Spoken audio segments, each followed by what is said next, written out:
बाबा तेरा नाम रहेगा, जब तक सूरज चांद रहेगा, बाबा तेरा नाम रहेगा, जब तक सूरज रहेगा, बाबा तेरा नाम रहेगा, जब तक सूरज चांद रहेगा, बाबा तेरा नाम रहेगा। जब तक सूरज संविधान के निर्माता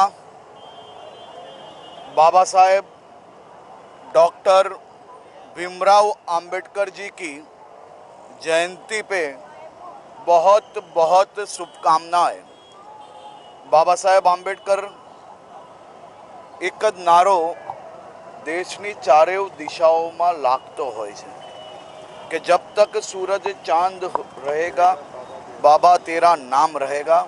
આજે બાબા સાહેબ આંબેડકરના ચરણોમાં વંદન કરીને સૌ સમાજને સુખી શાંતિ અને સલામતી અર્પે તેવી પ્રાર્થના કરી છે।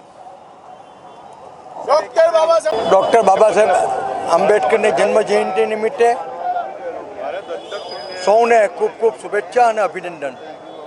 ડૉક્ટર બાબા સાહેબ આંબેડકરનો ભારતના બંધારણમાં ઘડવૈયામાં અને નવતર ભારતના ઘડતરમાં ખૂબ મહત્ત્વનું યોગદાન રહ્યું છે। ભારતીય જનતા પાર્ટી આજે ડૉક્ટર બાબા સાહેબ આંબેડકરના જીવન ચરિત્ર પર, એમના જીવન મૂલ્યો પર અને એમના સિદ્ધાંતો પર ચાલી રહી છે। આજે સમગ્ર દિવસ દરમિયાન ભારતીય જનતા પાર્ટીએ બૂથ લેવલ સુધીના કાર્યક્રમો બાબા સાહેબ આંબેડકરને શ્રદ્ધાંજલિ આપતા આવેલા છે। ચલો આવનારા વર્ષોમાં પણ આપણે ભારત દેશને બાબા સાહેબ આંબેડકરના સિદ્ધાંતો પર અને એમના માર્ગદર્શન હેઠળ જે એમને નીતિઓ ઘડેલી છે એના પર આપણે લઈ જઈએ અને નવતર ભારતનું નિર્માણ કરીએ। આજરોજ 14 એપ્રિલ ડૉક્ટર બાબા સાહેબ આંબેડકર કે જેમને આપણે આપણા બંધારણના ઘડવૈયા તરીકે માનીએ છીએ, એમની જન્મ જયંતિ હોય આજે હું તમામ લોકોને શુભકામનાઓ પાઠવું છું। સાથોસાથ આ બંદોબસ્તમાં આજના તહેવાર અનુસંધાને અમે બંદોબસ્ત પણ યોગ્ય ગોઠવ્યો છે।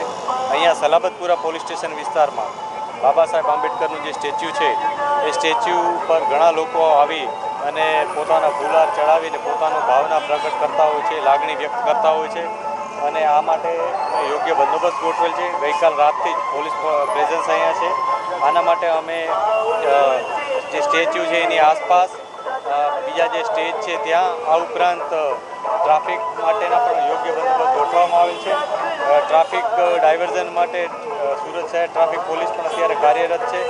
આ ઉપરાંત જે સામાજિક આગેવાનો છે અલગ અલગ ગ્રુપ્સના, એ લોકો સાથે પણ અમે સંકલનમાં છીએ જેથી યોગ્ય રીતના આખી કામગીરી થઈ શકે। લોકો પૂરતા સગવડ સાથે પોતાની જે ભાવના છે એ અહીંયા વ્યક્ત કરી, લાગણી વ્યક્ત કરી અને બાબા સાહેબ આંબેડકરની જન્મજયંતિ ઉજવી શકે। સાથે સાથે અન્ય લોકોને પણ કોઈ અડચણ ન થાય, એ લોકોને પણ સરળતા રહે એવી રીતના સંકલન સાધીને કાર્ય થઈ શકે એ પ્રકારનું આયોજન કરવામાં આવે છે। સુરેશ સોનાવણે ભારત રત્ન બોધિસત્વ પરમ પૂજ્ય ડૉક્ટર આંબેડકર 114મી જન્મજયંતિ સાર્વજનિક જન્મજયંતિ સમિતિના કન્વીનર શ્રી સુરત, આજે ડૉક્ટર આંબેડકરની જન્મજયંતિ સમગ્ર વિશ્વ બહુ ઉત્સાહ, હર્ષ, ઉલ્લાસથી મનાવી રહ્યું છે। ડૉક્ટર આંબેડકર ફક્ત દલિતોના જ નહીં પરંતુ આ સમાજમાં દબાયેલા કચડાયેલા વર્ગના અને ખાસ કરીને મહિલાઓના મુક્તિદાતા હતા। મહિલાઓ માટે બાબા સાહેબે હિન્દુ ફૂડ બિલ બનાવેલું અને જે મહિલા ચૂલ અને મૂલ પૂરતા સીમિત હતા, જે મનુસ્મૃતિમાં મહિલાઓને કોઈ પણ પ્રકારનો અધિકાર નહીં હતો, શૂદ્રોને કોઈ પણ અધિકાર નહીં હતો, પરંતુ ડૉક્ટર આંબેડકર જે સંવિધાન બનાવીને છત્રપતિ શિવાજી મહારાજે જે રાજ્ય વ્યવસ્થા સુનિશ્ચિત કરી મહારાષ્ટ્રમાં, એ પદ્ધતિથી સમગ્ર દેશને બાબા આંબેડકર એક તાંતણે બાંધ્યા છે।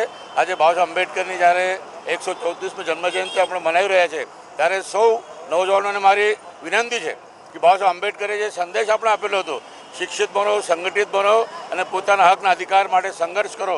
આજે શિક્ષાથી આપણે લોકો વંચિત થઈ રહ્યા છે, સંગઠનમાં બી આપણે લોકો છિન્ન ભિન્ન છે। સંઘર્ષ કરવાની જે ક્ષમતા આપણા સમાજમાં હતી તે ક્ષમતા આજે કશે ને કશે થોડીક ડાઉન લાગે છે। એટલે આજે બાબા આંબેડકરના જો સાચા અનુયાયી હોય તો આપણે એમના માર્ગ પર ચાલવાનું છે। એમને બતાવેલ માર્ગ પર ચાલીને આ દેશને સંવિધાનને મજબૂત કરવા માટે આપણે સૌ આજે સંકલ્પ લઈએ। ફરીથી એકવાર શહેરીજનોને અને દેશવાસીઓને ડૉક્ટર આંબેડકર જયંતિની હાર્દિક મંગલ કામનાઓ જય ભીમ, જય ભારત, જય ગુજરાત.